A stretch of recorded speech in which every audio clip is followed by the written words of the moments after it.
സ്വാഗതം പേജ് 10 സ്റ്റോറീസിലേക്ക്. തല ഉയർത്തി തന്നെ ആയത്തുള്ള അലി ഖൊമൈനി രക്തസാക്ഷിത്വം വരിച്ചു. അമേരിക്കൻ ഇസ്രയേൽ ഭീഷണികൾക്ക് മുന്നിൽ അദ്ദേഹം ഒരിക്കൽ പോലും തലകുനിച്ചില്ല. പുണ്യമാസത്തിലെ അദ്ദേഹത്തിന്റെ രക്തസാക്ഷിത്വത്തിൽ അനുശോചിച്ച് ഇറാൻ ജനത തെരുവിലാണ്. പലരും നെഞ്ചുപൊട്ടി കരയുകയാണ്. പ്രിയപ്പെട്ട നേതാവിനായി പ്രാർത്ഥന ചൊല്ലുകയാണ്. അമേരിക്കൻ വിരുദ്ധ മുദ്രാവാക്യങ്ങളും ജനക്കൂട്ടം മുഴക്കുന്നുണ്ട്.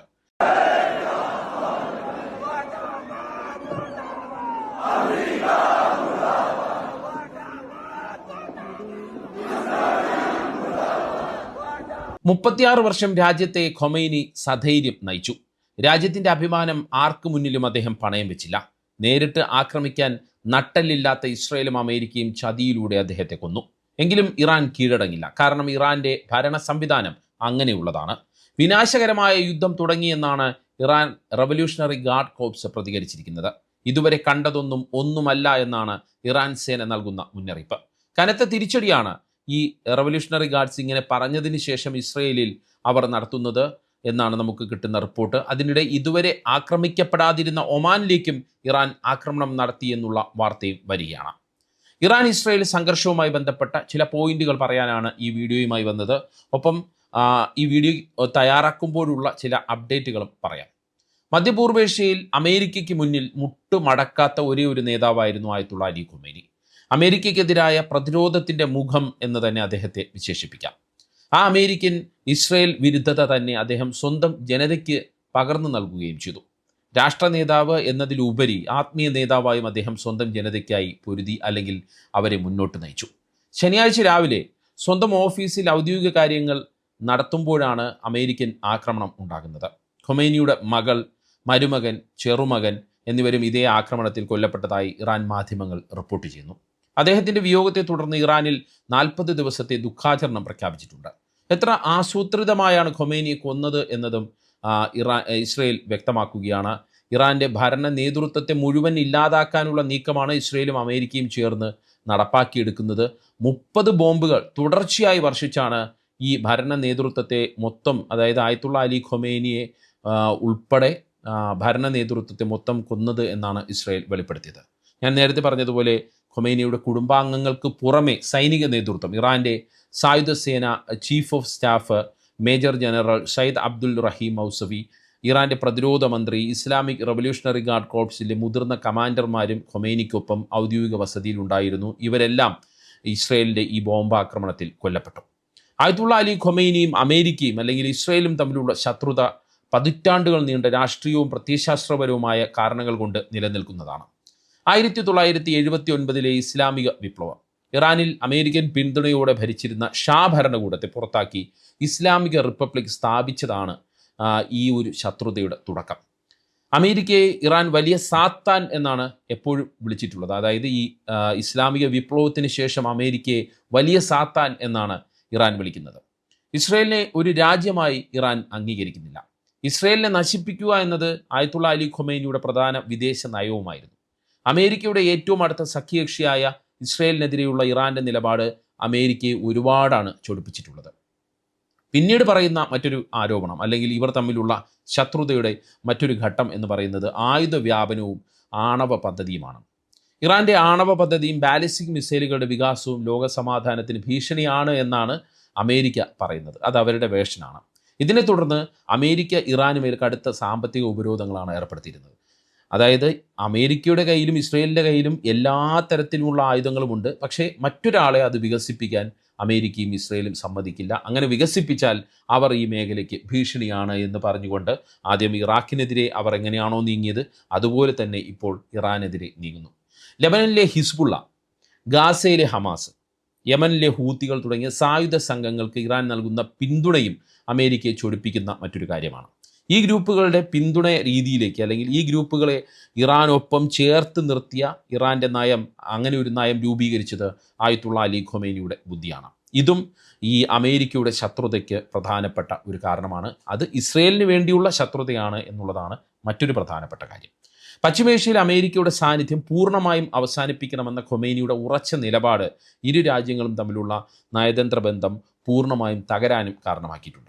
1979 നവംബർ 4 നടന്ന ഒരു സംഭവമുണ്ട്.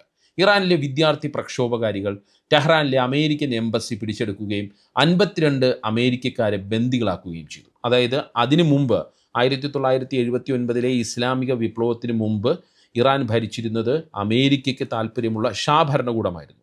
അപ്പോൾ ഇവിടെ അമേരിക്കൻ എംബസി ഉണ്ടായിരുന്നു ഇറാനിൽ.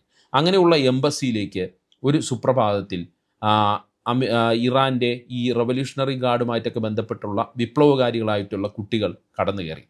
അമേരിക്കയിൽ ചികിത്സയിലായിരുന്ന പുറത്താക്കപ്പെട്ട ഇറാൻ രാജാവ് മുഹമ്മദ് റസ പഹലവിയെ വിചാരണയ്ക്കായി വിട്ടുകിട്ടണമെന്ന് ആവശ്യപ്പെട്ടായിരുന്നു ഈ വിദ്യാർത്ഥികളുടെ ഈ നീക്കം. ഈ എംബസി പിടിച്ചെടുക്കലിനെ ഇറാൻ്റെ ആത്മീയ നേതാവായ ആയത്തുള്ള അലി ഖമീനി പരസ്യമായി പിന്തുണച്ചു. ഇതിനെ തുടർന്ന് അദ്ദേഹം വിളിച്ചത് രണ്ടാം വിപ്ലവം എന്നാണ്. അദ്ദേഹത്തിൻ്റെ മുൻഗാമിയായിട്ടുള്ള ആയത്തുള്ള റൂഹുല്ല ഖൊമൈനി അദ്ദേഹവും ഇതിനെ ഒരു വിപ്ലവം എന്നുള്ള രീതിയിലാണ് വിശേഷിപ്പിച്ചത്.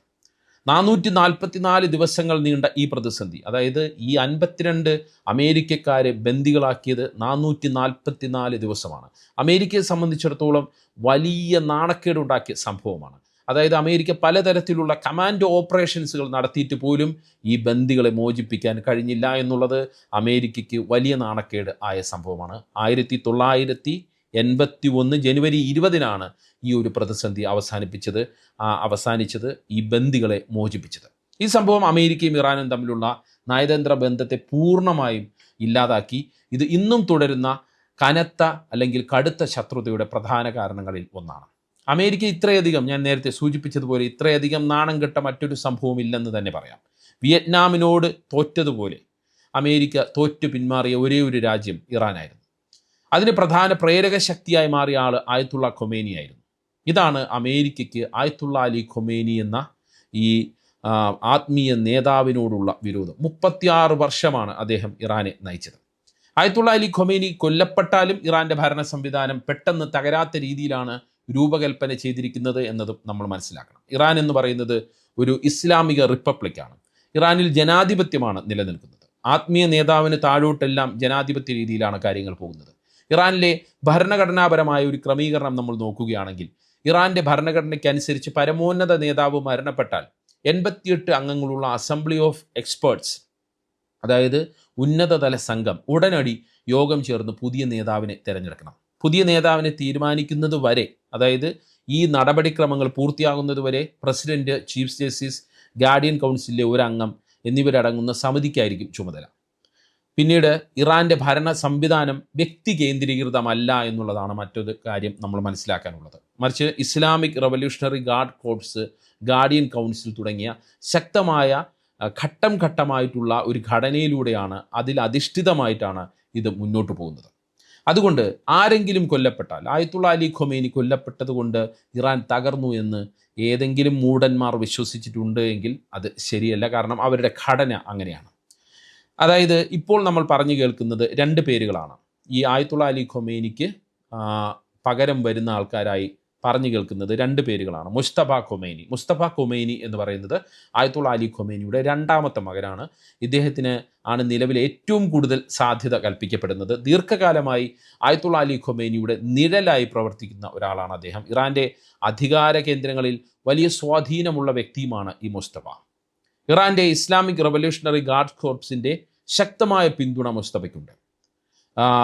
ദി ഗാർഡിയൻ പോലുള്ള മാധ്യമങ്ങൾ റിപ്പോർട്ട് ചെയ്യുന്നത് പ്രകാരം ഭരണ തുടർച്ചയ്ക്ക് ഇദ്ദേഹം അനുയോജ്യനാണ് എന്നാണ് വലിയ വിഭാഗം ഭരണ നേതൃത്വം വിശ്വസിക്കുന്നത്. ഒപ്പം ഇറാൻ പരിഗണിക്കുന്ന മറ്റൊരു പ്രധാനപ്പെട്ട നേതാവ്, ആയത്തുള്ള അലി ഖൊമേനി ഉണ്ടായിരുന്നപ്പോൾ തന്നെ തനിക്കെന്തെങ്കിലും സംഭവിച്ചാൽ നിങ്ങൾ രാജ്യത്തെ നയിക്കണമെന്ന് പറഞ്ഞ് ആയത്തുള്ള അലി ഖൊമേനി ചൂണ്ടിക്കാണിച്ച മറ്റൊരാൾ അവിടെയുണ്ട്. അത് മുൻ സ്പീക്കറായ അലി ലാറിജാനിയാണ്.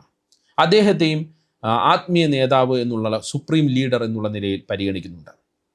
ഇസ്രയേലിൽ നമ്മൾ അവിടെ നിർത്തിക്കഴിഞ്ഞാൽ അടുത്ത പോയിന്റിലേക്ക് വന്നാൽ, ഇസ്രയേലിൽ കനത്ത ആക്രമണം ഇറാൻ നടത്തുകയാണ്. വിനാശകരമായ ആക്രമണം എന്നാണ് IRGC ഇതിനെ വിശേഷിപ്പിക്കുന്നത്. IRGC Islamic revolutionary guard corps രൂപീകരിച്ചതിന് ശേഷം നടത്തുന്ന ഏറ്റവും വലിയ സൈനിക നീക്കം എന്നാണ് ഇസ്രയേലിൽ ഇപ്പോൾ നടത്തുന്ന ആക്രമണത്തെ അവർ വിശേഷിപ്പിക്കുന്നത്.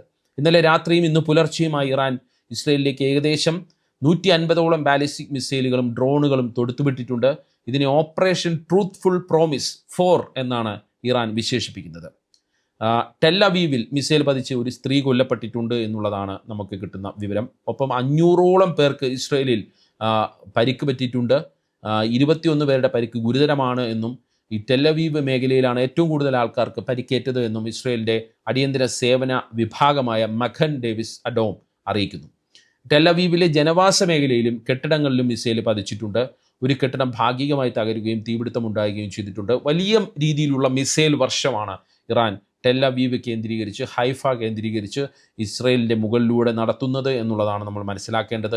അതായത് വലിയ രീതിയിലുള്ള അറ്റാക്ക് നമ്മൾ 12 ദിന യുദ്ധസമയത്ത് ഇറാൻ നടത്തിയതുപോലുള്ള വലിയ രീതിയിലുള്ള അറ്റാക്ക്, സൂപ്പർസോണിക് മിസൈലുകൾ ഉപയോഗിച്ചുള്ള, ബാലിസ്റ്റിക് മിസൈലുകൾ ഉപയോഗിച്ചുള്ള അറ്റാക്ക് നടന്നുകൊണ്ടിരിക്കുകയാണ് എന്നാണ് നമുക്ക് മനസ്സിലാക്കാൻ പറ്റുന്നത്. ഇസ്രയേലിൻ്റെ പ്രതിരോധ മന്ത്രാലയം സൈനിക താവളങ്ങൾ, ബെൻഗുറിയോൺ വിമാനത്താവളം എന്നിവ ലക്ഷ്യമിട്ടാണ് ആക്രമണം നടന്നതെന്നാണ് ഇറാൻ്റെ റവല്യൂഷണറി ഗാർഡ് കോർപ്സ് അവകാശപ്പെടുന്നത്. ഇറാൻ ഇസ്രയേലിൽ ആക്രമണം നടത്തുന്നു. മറ്റൊരു മേഖല ഇറാൻ കേന്ദ്രീകരിക്കുന്നത് ഗൾഫ് മേഖലയാണ്. ഗൾഫ് മേഖലയിലെ അമേരിക്കൻ സൈനിക താവളങ്ങൾ കേന്ദ്രീകരിച്ച് ആക്രമണം ഇറാൻ കടുപ്പിക്കുകയാണ്. ഗൾഫ് മേഖലയിൽ ആക്രമണം വീണ്ടും കടുപ്പിച്ചിരിക്കുന്ന ഒരു സ്ഥിതിയിൽ മറ്റൊരു പ്രധാനപ്പെട്ട കാര്യവും അവിടെ നടന്നു. ഒമാനെ ഇതുവരെ ഇറാൻ ആക്രമണത്തിൽ നിന്ന് മാറ്റി നിർത്തിയിരിക്കുകയായിരുന്നു. ആ ഒമാനിലേക്കും ഇറാൻ ആക്രമണം നടത്തി എന്നുള്ളതാണ് ഏറ്റവും പുതിയതായി വരുന്ന വിവരം. അതിൻ്റെ ഏറ്റവും പുതിയ വിവരം വരുന്നത് ഇറാൻ്റെ ആക്രമണം ഒമാനിലെ ദുഃഖം തുറമുഖത്തേക്ക് ഉണ്ടായി. അവിടേക്ക് 2 ഡ്രോണുകൾ ഉപയോഗിച്ചു ആക്രമണം നടന്നു. മാത്രമല്ല ഒമാൻ്റെ ഒരു ഓയിൽ ടാങ്കിന് നേരെയും ഇറാൻ ആക്രമണം നടത്തി എന്നുള്ള വിവരവും പുറത്തു വരികയാണ്. ഒമാൻ ഒരു മധ്യസ്ഥ രാജ്യമായതുകൊണ്ട് തന്നെ, ഇറാനുമായി വളരെ അടുത്ത് നിൽക്കുന്ന രാജ്യമായതുകൊണ്ട് തന്നെ ഒമാനെ ഇതുവരെ ഇറാൻ ആക്രമിച്ചിരുന്നില്ല. മാത്രമല്ല നമുക്കറിയാം, തുർക്കിയിൽ വെച്ച് നടത്താനിരുന്ന ആണവ കരാറുമായി ബന്ധപ്പെട്ട ചർച്ച ഒമാനിലേക്ക് മാറ്റണം, മസ്കറ്റിലേക്ക് മാറ്റണമെന്ന് നിർദ്ദേശിച്ചത് ഇറാനാണ്. അതുകൊണ്ട് തന്നെ ഇറാന് ഒമാനുമായി വലിയ രീതിയിലുള്ള ഒരു ബന്ധമുണ്ട്. അമേരിക്കയും ഇറാനും തമ്മിലുള്ള എല്ലാ ചർച്ചകൾക്കും മധ്യസ്ഥം വഹിക്കുന്നത് എപ്പോഴും ഒമാനാണ്. അതുകൊണ്ട് തന്നെ ഒമാനെ ഇറാൻ ആക്രമിക്കില്ല എന്നാണ് നമ്മൾ കരുതിയിരുന്നത്. പക്ഷേ അത് തെറ്റിയിരിക്കുകയാണ്. ഈ ഓയിൽ ടാങ്കിന് നേരെയും തുറമുഖത്തിന് നേരെയും ഇറാൻ ഇപ്പോൾ ആക്രമണം നടത്തിയിരിക്കുകയാണ്. ഒമാന് കൂടാതെ അബുദാബി, ദുബായ് വിമാനത്താവളങ്ങളിലും ഇറാൻ ആക്രമണം നടത്തിയിരിക്കുകയാണ്. ഇറാൻ്റെ ഡ്രോൺ ആക്രമണത്തിൽ ദുബായിലെ അഭിമാന സ്തംഭമായ ബുർജ് അൽ അറബിൽ തീപിടുത്തമുണ്ടായിട്ടുണ്ട്. മിസൈൽ ആക്രമണത്തിൽ കുവൈറ്റ് വിമാനത്താവളം ഭാഗികമായി തകർന്നു എന്നുള്ള റിപ്പോർട്ടുകളും പുറത്തു വരികയാണ്. ദുബായിലെ പാൽ ജമൈറിൽ മിസൈൽ വീണ് 4 പേർക്ക് പരിക്കേറ്റു എന്നുള്ള വിവരമുണ്ട്. ബഹ്റൈനിൽ ഹൂറയിൽ ഇറ ടവർ അപ്പാർട്ട്മെൻറ്റിൽ മിസൈൽ പതിച്ചു വൻ നാശനഷ്ടമുണ്ടായി. അബുദാബിയിലും ചില നാശനഷ്ടങ്ങൾ ഉണ്ടായി എന്ന് പറയപ്പെടുന്നുണ്ട്. ഒപ്പം സൗദി അറേബ്യയിലുമൊക്കെ ഇറാൻ്റെ ആക്രമണം നടക്കുകയാണ് എന്നാണ് ഏറ്റവും ഒടുവിലായി ഈ വീഡിയോ തയ്യാറാക്കുമ്പോഴുള്ള വിവരം.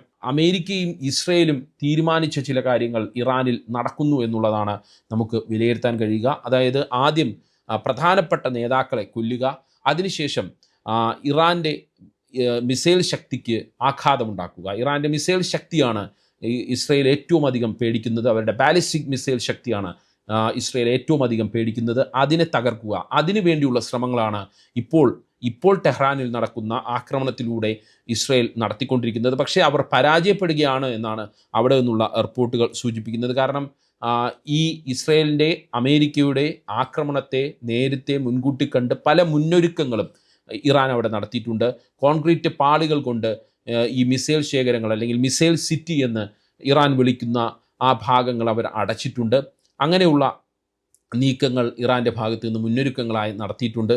അതുകൊണ്ട് തന്നെ വേണ്ട രീതിയിൽ അമേരിക്കയ്ക്ക് അല്ലെങ്കിൽ ഇസ്രയേലിന് അവിടെ അറ്റാക്ക് നടത്താൻ പറ്റുന്നില്ല, അത് അവർക്ക് കണ്ടുപിടിക്കാൻ പറ്റുന്നില്ല എന്നുള്ള റിപ്പോർട്ടുകളും പുറത്തു വരികയാണ്. ഒപ്പം ആണവ കേന്ദ്രങ്ങൾ, ഫോർദൂസ്, നദാൻസ്, ഇസ്ഫഹാൻ പോലുള്ള ആണവ കേന്ദ്രങ്ങൾ കേന്ദ്രീകരിച്ചും ഇസ്രയേലും അമേരിക്കയും ആക്രമണം നടത്തുന്നു എന്നുള്ള വിവരവും പുറത്തു വരികയാണ്. എന്തായാലും അമേരിക്കയുമായി ചേർന്ന് 24 മണിക്കൂറിനുള്ളിൽ ഇറാനിൽ 1200ഓളം ബോംബുകൾ വർഷിച്ചെന്നാണ് ഇസ്രയേലിൻ്റെ വ്യോമസേന അറിയിക്കുന്നത്. അതേസമയം ഇറാനും മിണ്ടാതിരിക്കുന്നില്ല. അമേരിക്കയുടെ അസറ്റുകൾക്ക് മേലാണ് ഇറാൻ അറ്റാക്ക് നടത്തുന്നത്. മാത്രമല്ല ഇസ്രയേലിന് മേലും ഇറാൻ അറ്റാക്ക് നടത്തുന്നു. ഇത് ഏത് രീതിയിൽ ഇനി മുന്നോട്ട് പോകും എന്നുള്ളതാണ് നമ്മൾ നോക്കിക്കാണേണ്ടത്.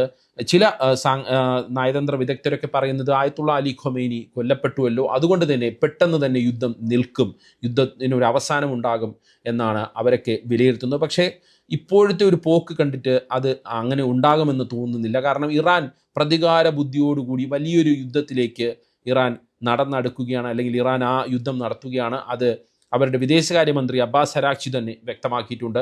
ആ രീതിയിലാണ് കാര്യങ്ങൾ മുന്നോട്ട് പോകുന്നത്. ഗൾഫ് രാജ്യങ്ങളുടെ കയ്യിൽ നിന്നെല്ലാം കാര്യങ്ങൾ വിട്ടുപോയി, അല്ലെങ്കിൽ ഒരു സമവായ സാധ്യത ആർക്കും തുറക്കാൻ പറ്റാത്ത സ്ഥിതിയിലേക്ക് കാര്യങ്ങൾ പോവുകയാണ്. ഏതെങ്കിലും ഒരു രീതിയിലുള്ള ഒരു എന്താ പറയുക, ഒരു സമവായം കൊണ്ടുവരാൻ ആർക്കും കഴിയുന്നില്ല എന്നാണ് നമുക്ക് ഈ റിപ്പോർട്ടുകളിൽ നിന്ന് മനസ്സിലാക്കാൻ പറ്റുന്നത്. എന്തായാലും ഒരു കാര്യം ഉറപ്പിച്ചു പറയാം, ആയത്തുള്ള അലി ഖൊമൈനി മരിച്ചതുകൊണ്ടോ അദ്ദേഹത്തെ ഇല്ലാതാക്കിയത് കൊണ്ടോ ഇറാൻ്റെ ശക്തി അവസാനിക്കുന്നില്ല.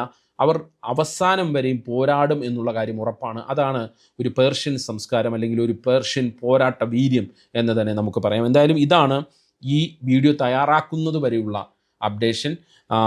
ഇതുമായി ബന്ധപ്പെട്ട് പല രീതിയിലുള്ള വാർത്തകൾ വന്നുകൊണ്ടിരിക്കുകയാണ്, പലതും നമുക്ക് ചിലപ്പോൾ കൺഫേം ചെയ്യാത്ത രീതിയിൽ പറ്റുന്നു. പിന്നെ ഊഹാപോഹങ്ങൾ പരക്കുന്നുണ്ട്. ഗൾഫ് മേഖലയുമായി ബന്ധപ്പെട്ടൊക്കെ ഊഹാപോഹങ്ങൾ പരക്കുന്നത് ഈ നാട്ടിലുള്ള മലയാളികളെ സംബന്ധിച്ച് വലിയ ആശങ്ക ഉണ്ടാക്കുന്നുണ്ട്.